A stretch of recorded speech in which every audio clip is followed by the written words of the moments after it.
I know you're gonna dig this.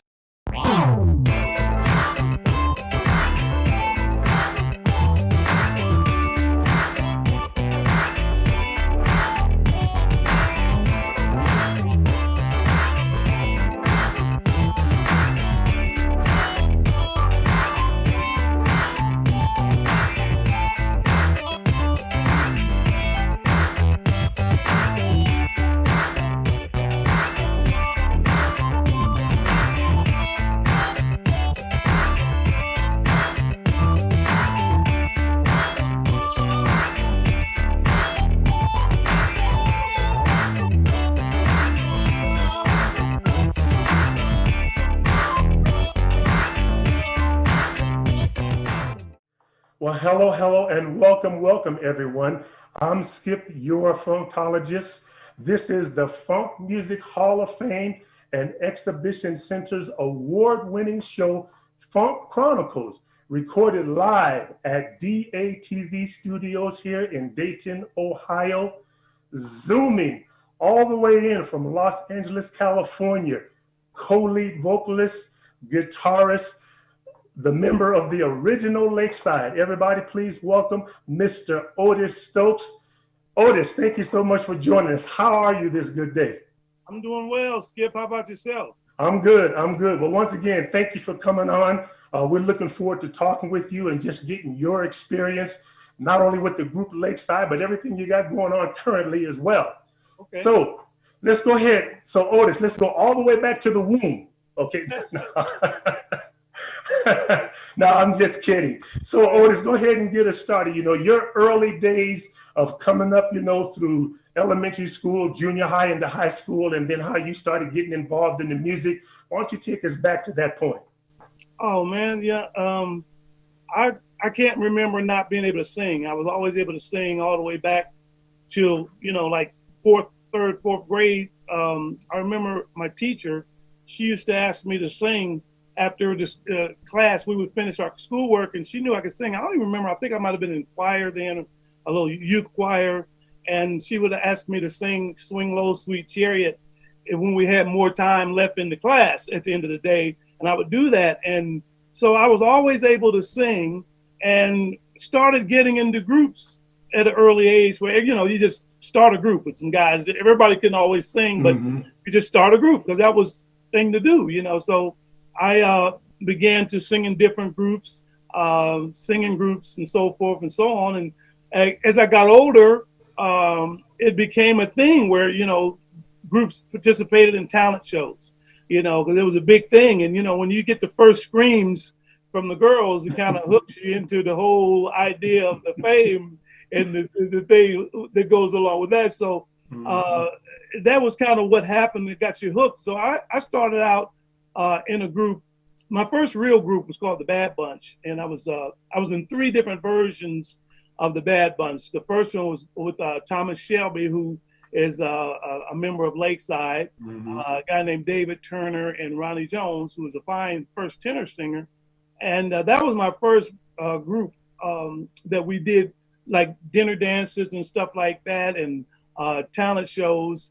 And the reason that particular version of the Bad Bunch broke up is because my dad was kind of strict, and I wasn't allowed to go to gigs all the time, you know. So Tommy he's 5 years older than me, so I was about 15. Tommy was about 19 or 20, and he's already out of school and doing his thing as an adult. So it was frustrating for him, and so opportunity opened up with it was the Young Underground and the Nomads at that time, which became Ohio Lakeside Express.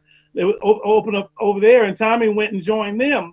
And so that left that version of the Bad Bunch kind of dissolved because, you know, Tommy was kind of the main guy in that group, you know. So when he left, it kind of dissolved and disappeared. So then we, some guys that used to be in a group called the Indifference that went to Dunbar, they came to Rolfe after they found out I wasn't singing with Tommy anymore, and they recruited me to be in their group. And that group was consisting of me, Kerry Rutledge, who was with Platypus, James Staten, and Larry Henderson, who you might know his brother Tommy Henderson had a song out early in Dayton called Gloria. Anyway, that was my second version of the Bad Bunch, and we did a lot of things around Dayton again, you know, the whole dinner, dance, prom, talent show thing. And again, we were very popular and we did our thing. And that group ended tragically because we had performed in a club in Cincinnati, Ohio called the Clock Bar. And we had gone down there, and on the way back, it was raining. And so we had rented a Hertz van, because we used to rent those to go and take our equipment and everything to do our gigs. And again, now think about this. Now we're 15, 16, 17-year-old kids going gigging, you know. So we get back from the gig and it's raining.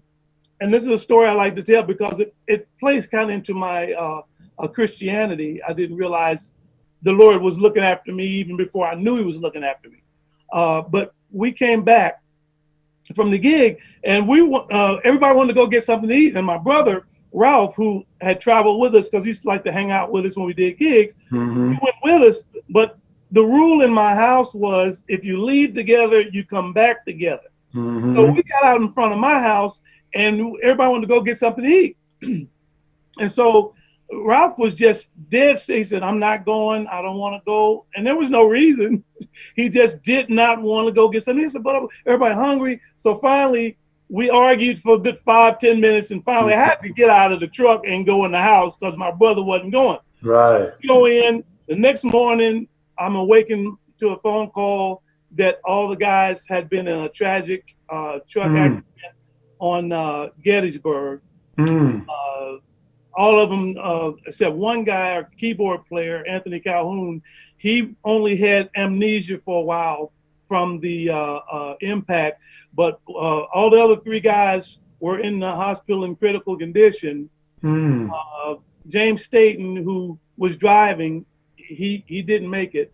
A guy that went with us, who was kind of our roadie at that time, named Glenn Gist, he's still in a wheelchair today from 1972, paralyzed for life. And Larry had serious internal damages. He recovered, and so did Glenn. But that group ended tragically, and that was the end of that Bad Bunch. So we had some dates to finish. So we recruited Dana Myers, who was a member of Platypus. And we got back Ronnie Jones, who was in the original version of the Bad Bunch, and we finished our dates. Now that group ended because Carrie and Dana ended up joining Platypus. Right. And so that's how those three different Bad Bunches ended. And those were the only three groups that I was in Dayton that meant anything. Everything else was like when I was elementary school, which really. Well, that's kind of how I got started as an entertainer. Okay, so moving forward now, you know, how did you hook up with Lakeside? I know they were at one time called Lakeside Express. Right. And so how did your affiliation with them begin? Well, I actually ended up going to LA with Platypus because I was acting as a MC, and I would kind of do a song before they came out. And so I came to LA with them. Now, Lakeside had already gone out. They went out in late 72 to LA, and we were in touch with them, and they were telling us, man, you know, we're killing them out here. You know, we got people standing around the corner out here at Mavericks Flats. And when we, you know, of course we're thinking, yeah, this has got to be some exaggeration, right? When we got to LA, Lakeside was killing them, and they had people lined up around the corner because the brand of entertainment was such that LA hadn't seen. Right. You know, show bands like Lakeside was, and most of the bands in Dayton were like that, where we were into making shows and being entertainers, you know. Right. And so I ended up. What happened? There was Ricky Abernathy was originally with them, and he ended up having some problems and decided he wanted to do other things. And so they looked at me because they wanted to keep somebody from Dayton if they could. They wanted to get somebody from Dayton to replace them. And I was already out there. Now, the only concern that they had with me, because I'd been out there a couple years with Platypus, and I hadn't been doing any dancing. And as we used to call it in Dayton, stepping was very important, you know. So that was the only concern. Can you still step? And I said, well, yeah, I can still step. I just haven't done it in a while because the Platypus didn't do that. They were, you know, self-contained rock type of a band. So anyway, after I proved I could still step, I joined Lakeside in February 1975. My memory tells me it's between the 8th and the 10th of February when I actually became a member. And my first date gig with Lakeside was at Mavericks Flats, which was our stomping ground, and it was on April the 18th, Friday, April 18th, 1975. And the reason I know that is because my brother Hakeem, he kept a journal of everything from January 1st, 1975 to December 31st, 1975. He kept a journal of everything that we did out there, and he happened to have this information in his journal. That's the only way I know, because I couldn't remember the date, but he has it in the journal that this was my debut with Lakeside, so that's why I can tell you the exact date.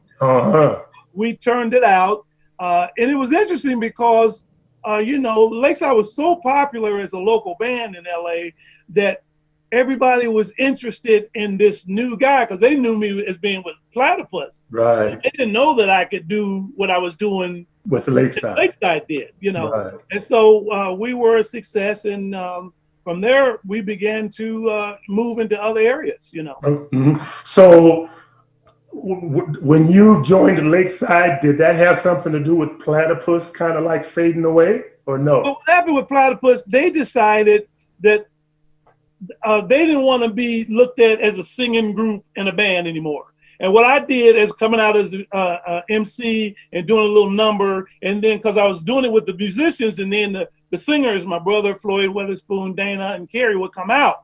So they said, we don't want that look anymore. We want to be self-contained. We're going to hit the stage at the same time. So that kind of eliminated my purpose in the band. So that's kind of how it ended with Platypus for me. And that's how I was available, because I wasn't really working with anybody at the time that Ricky left the group. So I just was in a position, I was in the right place at the right time. Okay. So Otis, so as far as now your affiliation with Lakeside, were you there, you know, when they got their first deal with whatever record label it was? Were you there when they got their first deal? Because there seems to be some confusion that you came on a little bit later. So where are you at in the stream of time as far as Lakeside getting signed and starting to release albums? Okay, they did something with Motown before I joined.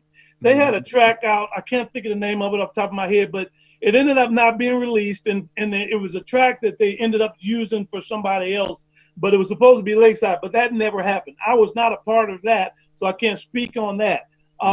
When I joined the group, Frank Wilson, who had been a great Motown producer, he produced a lot of songs on the Four Tops, the Temptations, Eddie Kendricks. Eddie Kendricks, he basically built his career with Keep on Truckin' and all that.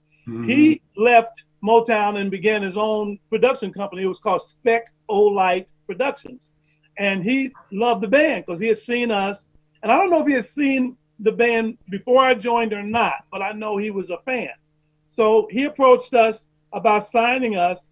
And so I was a part of that very deal. That we signed that deal in 1976, and we were signed to Spec-O-Lite Productions, which was distributed by ABC Records at the time, which eventually turned into MCA Records. And we got caught up in their changeover over there, and that's kind of how our record got lost. It was a pretty good record.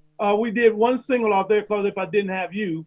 It was written by a guy named John Footman, and you know, it was a ballad, but we got some airplay, and it did pretty well in the LA area because we were local, and but it didn't really do anything. It wasn't what made us hit. And the thing about it was Frank Wilson gave us our first opportunity to record. And I give him credit because I learned a whole lot from Frank as a producer and things like that. And one thing he did do that kind of hurt us and inspired us at the same time, we played some of our original material for Frank, and he didn't like it. He just told us, he said, you guys can't write. He said it kind of in a diplomatic way, but it didn't hurt any less.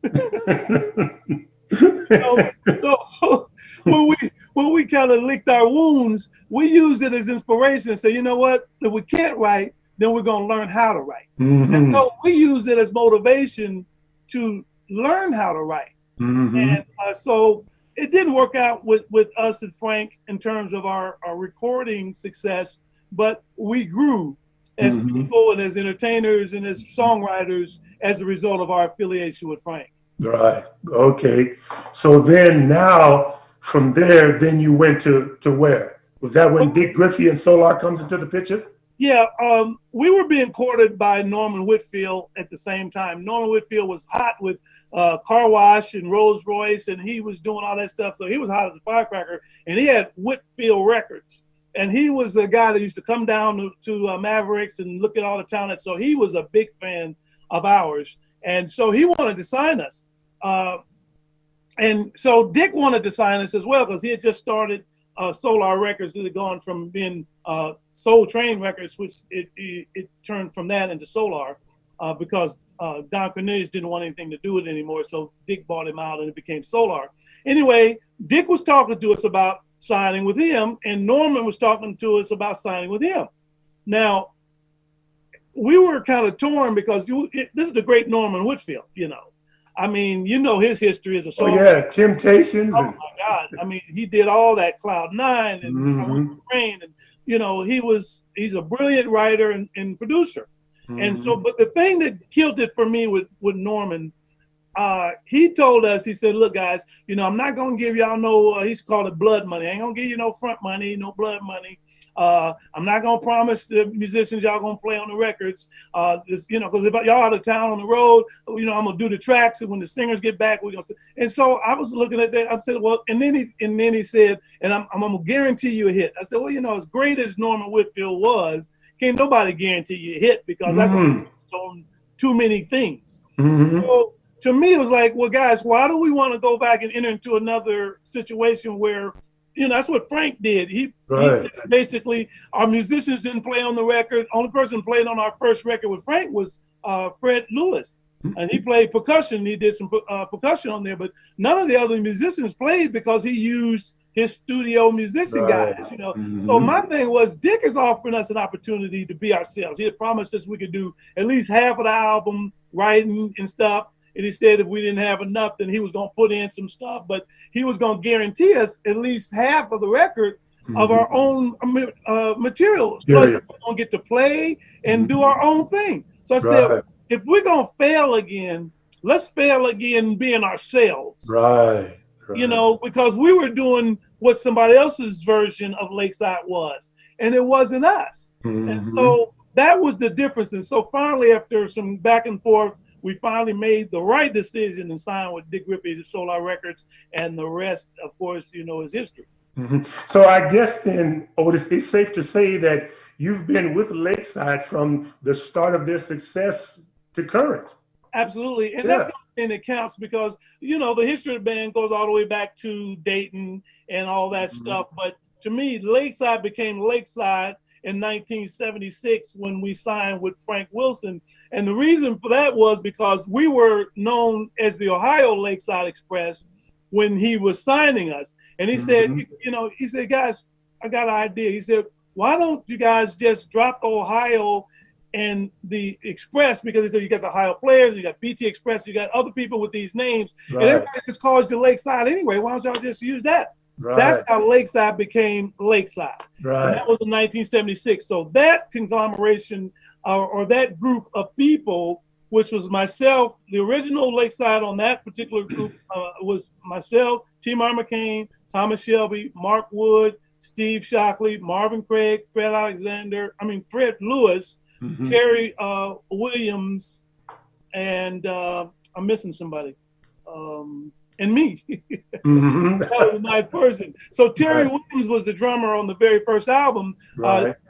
Fred Alexander joined us around 1977 in that area because we had gone to France, and we took another drummer with us to France because we were in between drummers after Terry Williams quit.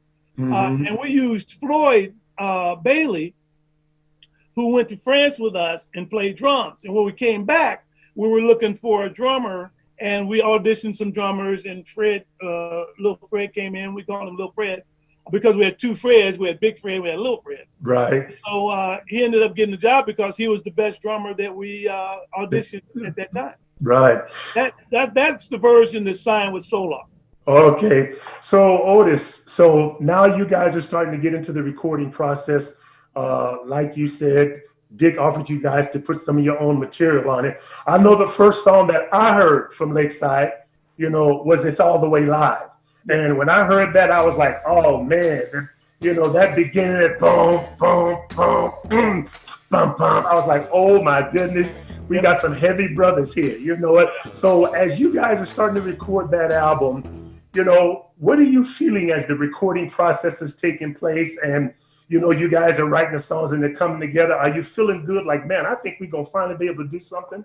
Oh, no doubt. We were really excited because we were doing our own music. We were working with Leon Silvers, who produced, and we co-produced with him the first two albums. And Leon was a heck of a producer. He was very meticulous about what he wanted to do. And he basically kind of guided us through those first two albums. We were excited because we were doing our own, and as it turned out, all of the music that we were doing that was chosen for the record was songs written by members of the group. So we were super excited because this is our opportunity to do our first record. We could do our own material. We're co-producing. I mean, we were in heaven. And so after All the Way Live was chosen as the first single and released, and it hit, man, I mean, it changed. It was like day and night. We went from doing clubs where we would work and do, 6 nights a week in a club for $1,200 and $1,500 to making $1,500 to $2,000 a night in concerts just like that because of the hit record. And it basically just changed everything about us. We started doing the big arenas, from the clubs. I mean, life changed. Yeah, right.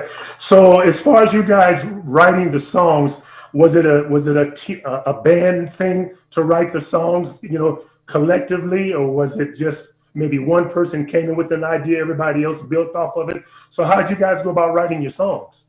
Well, we had a place we called Doo-Doo Records, which was on Adams Boulevard. We called it that because it wasn't very good, and so it was a joke. But it was our place where we had our little 8-track, and we went and we put together tracks and stuff. So it was a lot of us writing together, and people were writing along and collaborating. And we were doing it because we knew this was our shot. We finally get a chance. When we signed the deal, Dick signed us as writers and publishers. We didn't get our publishing at first because we didn't really understand a lot of that stuff legally. So we were just excited to be getting a shot at being a recording artist and doing a record, so everybody kind of wrote together. Now, one of the things I want to share that I know we probably never talked about is the fact that on the very first album, we had decided, because Ohio Players had kind of set a template for bands like us, big bands. They shared all their writing on their albums, the Skin Tight and all those albums. Everybody shared writing. So we had decided we were going to do that because for a couple of reasons: to keep the group's camaraderie together and togetherness, and to keep the jealousy down, and so that everybody would grow together financially, so that you wouldn't have a disparity in what one guy's making as opposed to another guy. We thought about it and we did it, and we said, this is the way we start. And we're planning to do it for 2 or 3 albums, and then we'll say after that, then everybody can start doing their own thing and getting their own credit, because at that point, everybody should be okay financially. Well, that was the idea. And so when we took our songs, we had a listening session, and I only submitted like a couple of songs the first album because I was like, since we're all sharing, I don't need to, submit a whole bunch of songs, share. So whatever gets picked, we're all sharing, so it'll be equal. So what happened was, after the songs were chosen, I didn't have a song that I wrote or co-wrote in the bunch. So it didn't concern me at the time because, again, we're all sharing. Mm-hmm. But Dick got wind of us. I don't know how this came up in the meeting that we were doing what we were doing, which was going to share. And Dick said, well, why y'all gonna do that? That's, that's crazy. Everybody should get their own credit and everybody should. And we were like, but we're doing it because, and we explained it to him, and he was adamant against it and talked us down. And so what ended up happening is people who had already had songs chosen felt like, well, maybe that ain't a bad idea. Because, my song is in, Right. And so that to me was the first time I kind of saw greed, because it was like, oh, okay, this is our first album, guys, and it really hurt me because I knew what we were doing was going to hurt on some levels, because we should have stuck to the plan, because I knew there were guys who wrote more than other guys, and there were going to be guys who were not going to have songs on albums going forward. But we couldn't dissuade the guys who decided. So guess what? We ended up doing it for the first album. I was hurt to my heart, but I just told them, I said, guys, we'll never do this again, because we're not doing it now. No bet to me, because we're going forward. But like I said, it's gonna be some guys that not gonna have some songs on albums going forward. But I'm gonna make it a point to have a song on every album. Right. And that's kind of how that all came about, and everybody wrote, but, there was others who wrote more than Yeah, some. Right, yeah. So kind of quickly here, of course, Lakeside's, anthem song, Fantastic Voyage. As you guys were putting that together, how did you feel about it? Did you know that song was going to hit the way it did? You know what? We didn't, because, we had success with All the Way Live, and our second album we had Pull My String and from 9 Until, and they did well, but they wasn't that that number one deal that we were looking for. So when we were putting that together, that kind of came together in the studio. And interestingly enough, there was this old movie called Fantastic Voyage, and we watched that on the bus. We used to have what we call the Voyage, or our tour bus, and we had the VCRs at the time and all that stuff hooked up on their TVs, and we watched that movie on there, and for some reason that title came back when we were working on this track in the studio. Now, I don't remember everybody, we all got writer's credit for that song because everybody had some contributions here and there. I had two bass parts that belonged to two different songs, and neither bass part was working by themselves. So we were in the studio and we came up with the idea to just put these two bass parts together, and that's kind of where the basis for Fantastic Voyage came from. And we added a B section there where that change is, and that's how that came together musically. And from there, it just gelled from one thing to another. Now the rap, which came later on that, hey, come along, take a ride. That came later on. We had the track done, and we were doing some background parts, and T-Meyer and Tommy and Mark and I got together at my house, and we were coming up with background parts. And so Mark came up with the idea, said, why don't we rap? And I'm like, Mark, we are singers. We don't, because that was when rap was beginning to happen. You had Grandmaster Flash and Sugar Hill Gang. They had, they were popping. So Mark was like, wait. I said, but we're singers. They only rap because they can't sing. So why would we be doing that? So it's like, well, yeah, but it's happening, blah, blah. So finally, I said, look, the only way I'd be interested in doing anything rap-like is if we do it like the Mills Brothers. Now, I don't know if you remember the Mills Brothers. Yeah, I do. Yeah. They used to talk in harmony. Right. And so I said, if we do it like that and make it musical, that's be the only way I was interested in. And that's how the rap developed. So the four of us, we wrote the rap and we put the rap together. And if you listen to it, we're rapping in harmony. And that's how that all came about. And we took it back, and when we took it back to the group, they just flipped. They loved it. And Dick loved it so much because we had put it originally in the middle of the song after the second verse, where it hit in the middle of the song. That was the only place it was. But after Dick heard it, He said, Moved no, it to we the got to back. put this at the top of the record. Right. Like, no, we wanted to be. He said, no. He said, this will catch everybody right away. Right. And he made an executive decision, and guess what? He was right. He was right. He was and it right. was at the beginning of the record.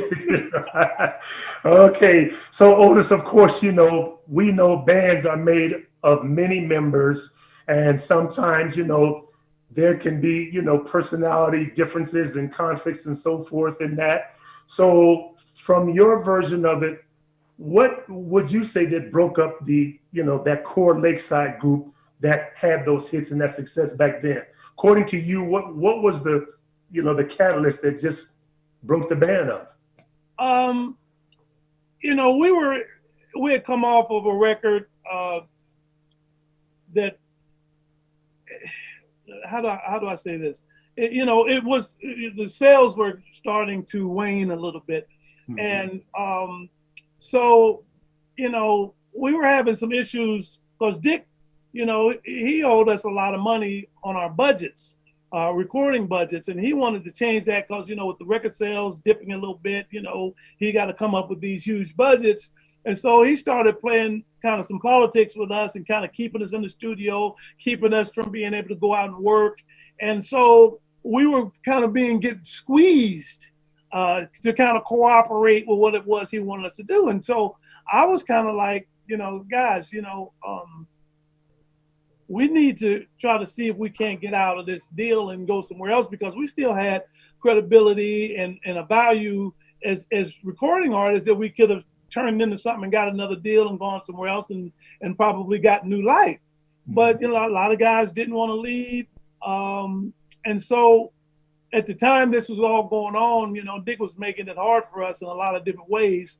And so I told the band when I, got ready, I said, guys, I don't want to leave Lakeside. I want to leave Solar Records and Dick Griffey, because, the things that he's doing right now are not what's best for us. Mm-hmm.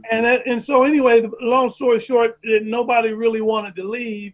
And so, I did things that I thought were best for me and my family at the time. And so I did some things, I've made some decisions for me. And that's why I ended up leaving the band. And I didn't want to leave Lakeside, but I had to make a decision because I didn't think what we were doing was conducive to our continued success. Right. So after you left Lakeside, then you jumped in and did some solo things. You did some songwriting. You did some producing for other artists, right? Yeah, I did. Okay. I did some, a lot of things that happened for me were as a result. Dick Griffey, we were very cool. Dick was very good to me when I was there. He gave me my first production work with a group first called Seventh Wonder that Leon and I co-wrote a song together, and I wrote a song and we produced it on a group called Seventh Wonder. It was this song called The Tilt was the one that kind of made a little noise for them. Mm-hmm. And then Dick gave me, Climax. I produced the first Climax album with Steve Shockley, and then I produced a few cuts on the second album, Girls Will Be Girls, which was the name of the second album, which I wrote and produced. And so he was very good to me, man. It's just things happen in business. Yeah. And so when I left the group, it wasn't good. Dick didn't like the way I left, and so as a result, for all intents and purposes, he kind of blackballed me in the business, R&B wise. Mm-hmm. And all the connections I was going to basically were telling me they couldn't touch me because I was Dick Griffey's boy. And I went to Clarence Avant, who is the godfather of the black music industry, and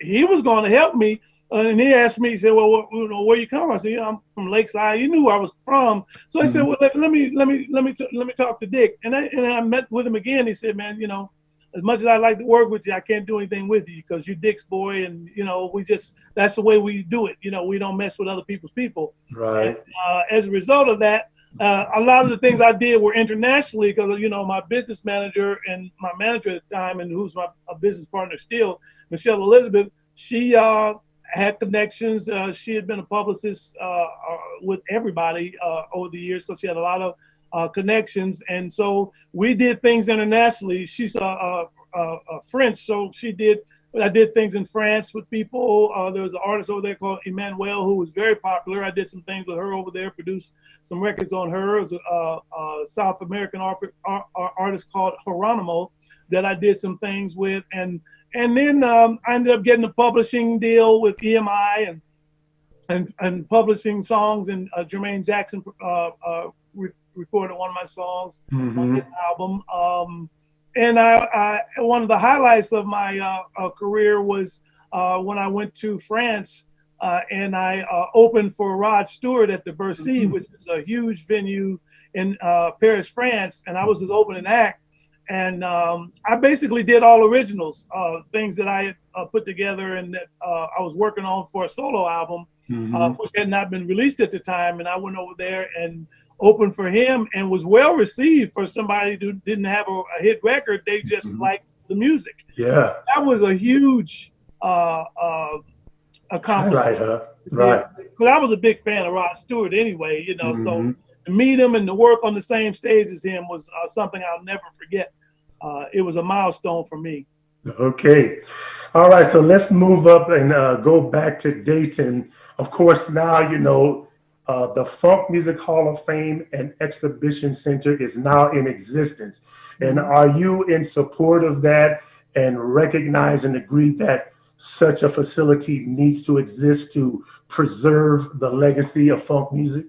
Oh, absolutely. I mean, it's a great idea, and I support it wholeheartedly. I think what David Webb has done is incredible. It's definitely something that needed to be done because the history of music in Dayton, Ohio is rich. I mean, we have the Ohio Players, we have Slade, we have Steve Arrington, we have Zapp, we have Roger, we have Heat Wave, we have Platypus. We have so many acts that were internationally famous and did well, record sales around the world, that needs to be preserved and acknowledged because it's incredible. I mean, there's not very many cities in this country that have produced the level of talent and music that we have produced in Dayton, Ohio. And we all kind of tied in some way. I know Roger Troutman gave me my first guitar lessons.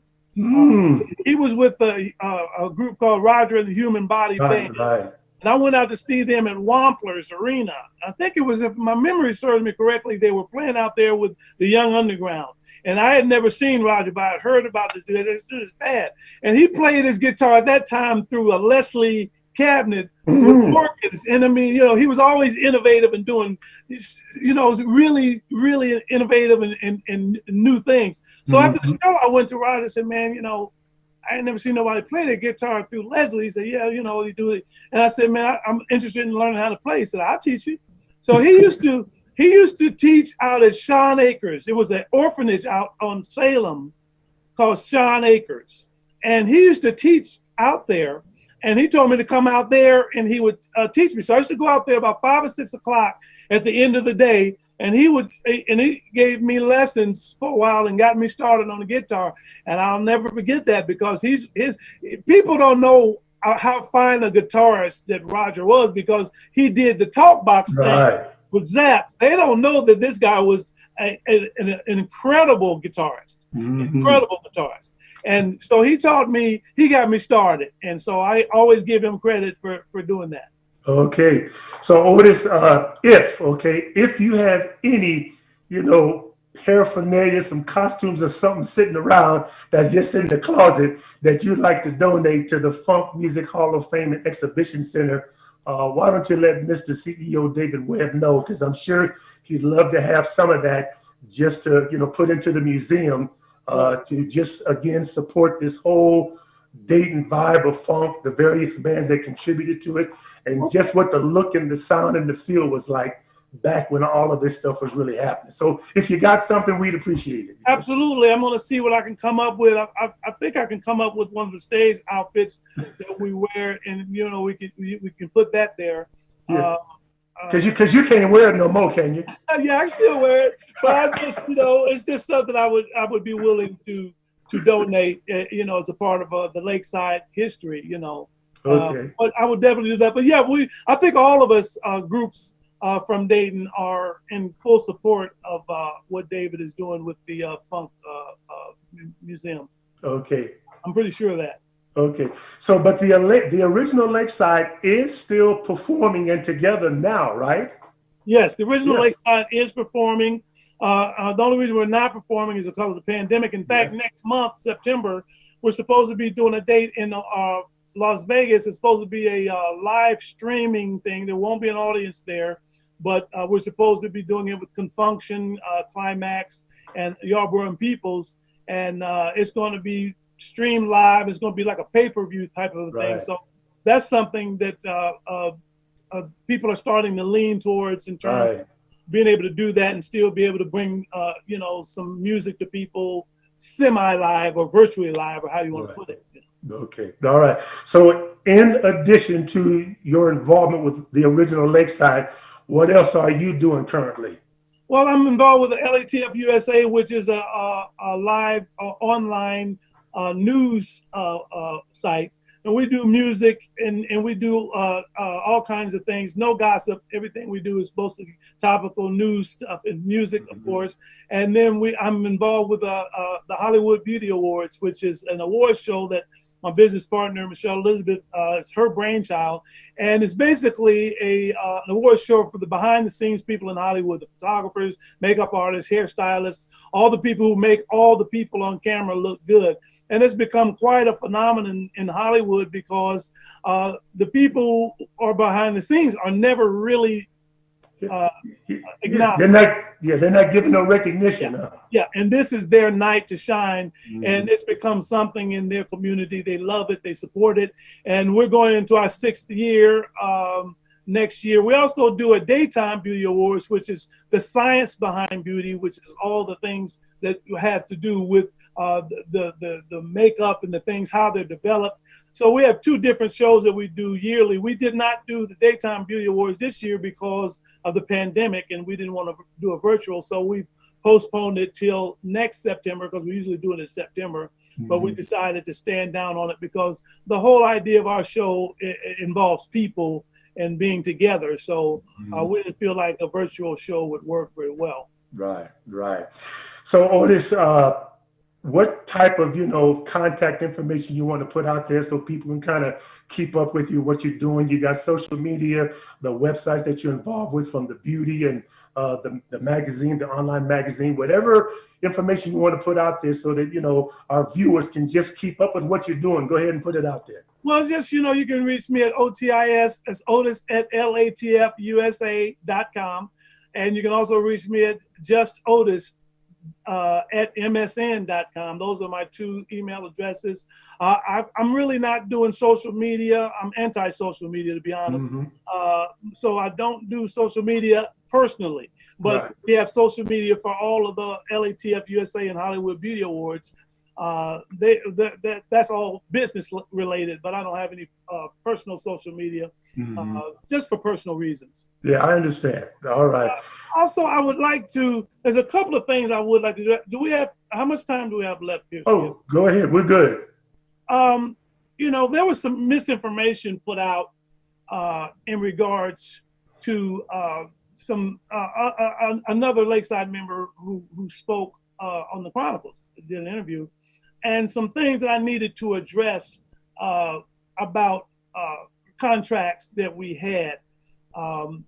That it was stated that there was some signatures changed on the contracts, and that the attorney who brokered the deal and negotiated the deal, he was basically belittled. I want to clear that up. The contract we signed in 1982 with Solar Records, it was a re-sign because we had a deal, and the first deal we had done only allowed us 40% of our publishing. And because Dick had re-signed with Electra Asylum, WIA, because we had gone from being distributed by RCA to being distributed by WIA, the deal had to be signed. So Dick didn't have us signed. We hired an attorney named Joel Strode. Now, Joel Strode was one of the most prominent attorneys in entertainment in Hollywood at that time. Mm-hmm. And he had done deals for Jermaine Jackson, Larry Graham, Marvin Gaye. His list of people was one of the reasons we ended up going with him, because we knew he knew entertainment. Mm-hmm. He basically brokered us the best deal we had ever had. He got us our publishing back 100%. Mm-hmm. And that was one of the things that he made sure we got, because we had leverage, because we were the only group that Dick had not re-signed to his new deal. So we had leverage because we really could hold out, because mm-hmm. he had to sign us because he had already committed us. Mm-hmm. So we got our publishing back 100%. He got us a $100,000 bonus, which was non-recoupable. He got us points beginning at 12 points. We had gone from 9, and we were from 12 beginning with the rest of the records all the way up to 15.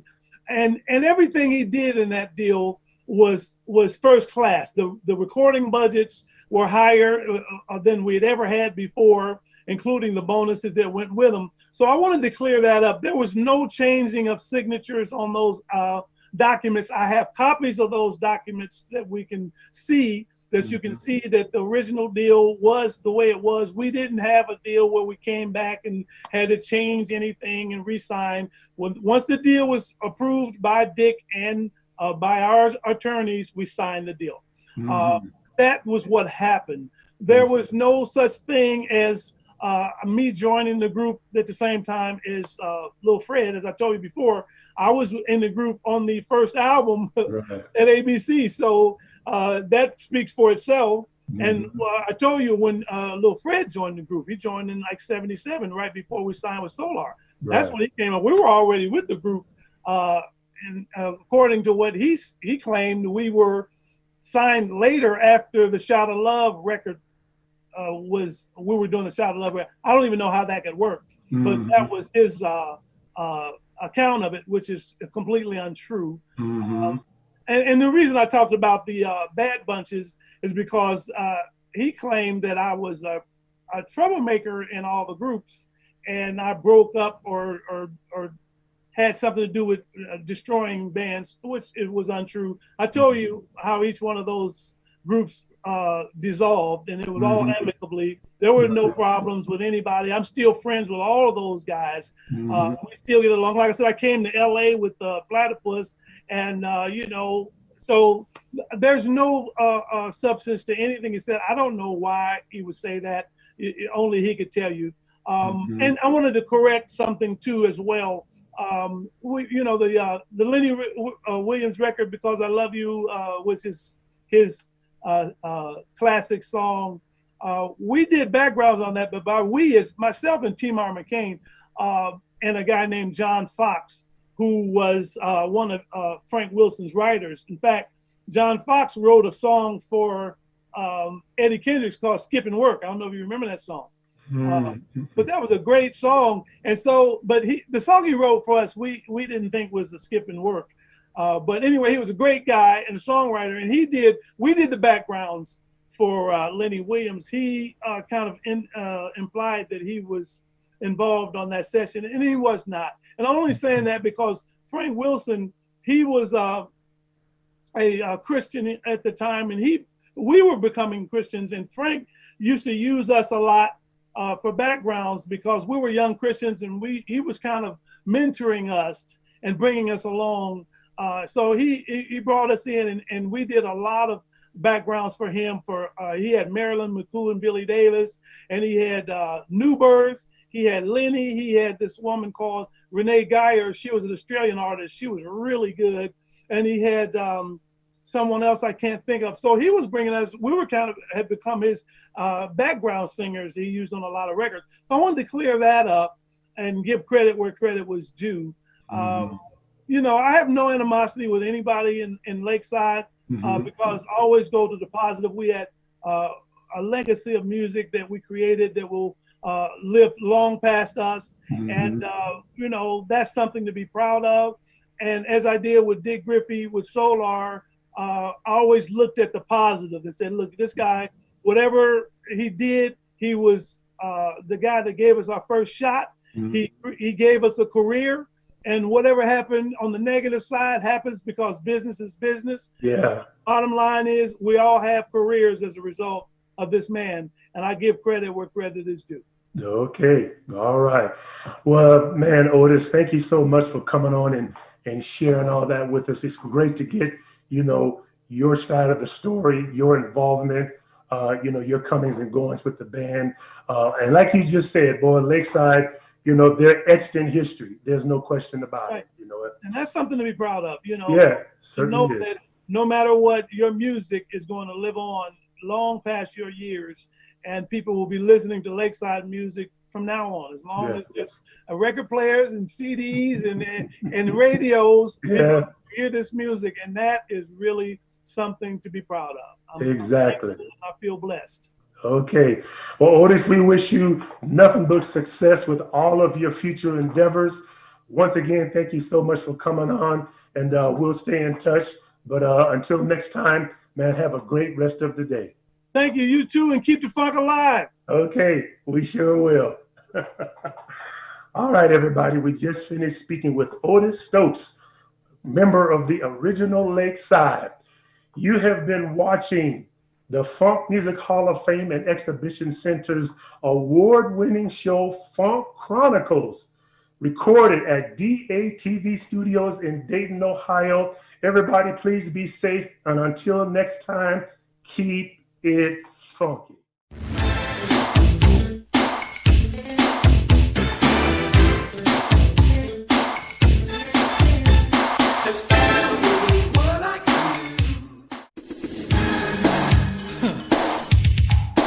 Like I can.